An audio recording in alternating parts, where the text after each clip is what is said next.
اللہ تعالیٰ نے رمضان میں زوجہ کے قریب جانے سے صحابہ کو منع کیا تھا. بڑا دلچسپ واقعہ ہے. رمضان کی راتوں میں بھی زوجہ کے قریب جانے سے منع کیا تھا. ایک صحابی تھے, وہ رات میں کہیں چلے گئے, اب بڑے پریشان ہوئے, رسول اللہ صلی اللہ علیہ وسلم کے پاس آئے, عرض کیا یا رسول اللہ مجھ سے غلطی ہوئی, رمضان کی رات میں نے اپنی زوجہ کے قریب چلا. آپ نے فرمایا کیوں؟ وہ بڑا دلچسپ واقعہ ہے, بس بظاہر تھوڑا حیا کے خلاف بھی ہے لیکن اتنا بھی نہیں ہے.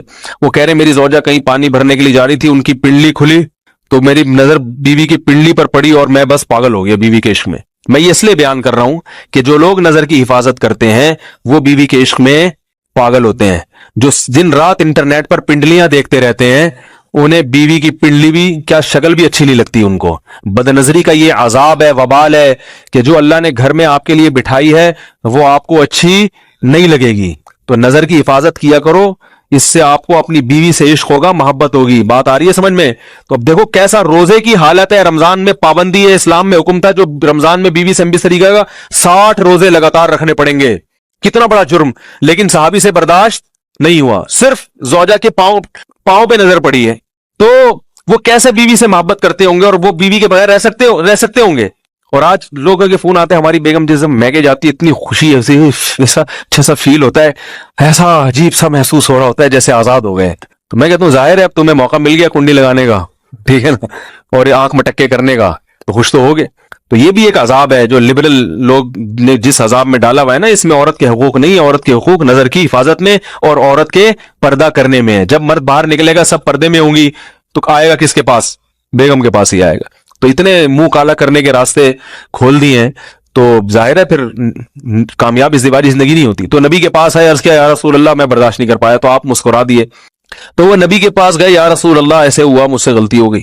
تو آپ نے فرمایا کیوں؟ فرمایا ایسا ہو گیا تھا. تو آپ صلی اللہ علیہ وسلم نے فرمایا 60 روزے رکھو لگاتار. انہوں نے فرمایا ایک کی طاقت نہیں ہے, اس میں یہ ہو گیا 60 کیسے رکھوں گا, نہیں ہے طاقت 60. آپ نے فرمایا ٹھیک ہے پھر 60 غریبوں کو 2 ٹائم کا کھانا کھلاؤ.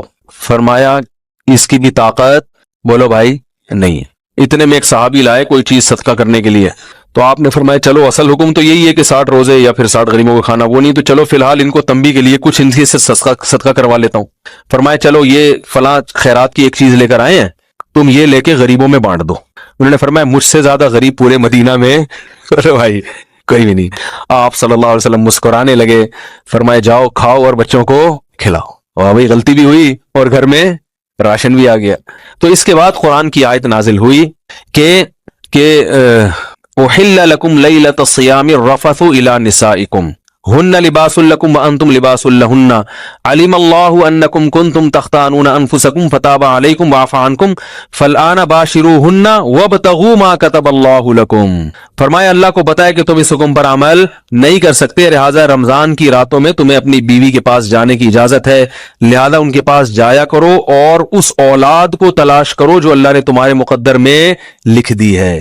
قرآن جہاں بھی بیوی سے ریلیشن قائم کرنے کی بات کرتا ہے اولاد کا ذکر لازمی کرتا ہے, یعنی تلاش کرو اس اولاد کو جو اللہ نے تمہارے لیے لکھ دی ہے.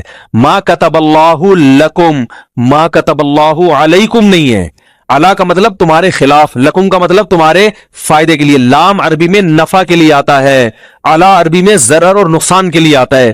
فرمایا یہ نہیں کہ اس اولاد کو تلاش کرو جو بطور پینلٹی کے اللہ نے تمہارے متھے لگا دی ہے, جو اللہ نے تمہارے فائدے کے لیے لکھ دی ہے. اس سے پتہ چلتا ہے اسلام اولاد کی کثرت پہ کس قدر حریص ہے. بات آ رہی ہے اور بھی اس بارے میں آیتیں ہیں قرآن مجید کی, مگر میں اب زیادہ تفصیل میں نہیں جاؤں گا.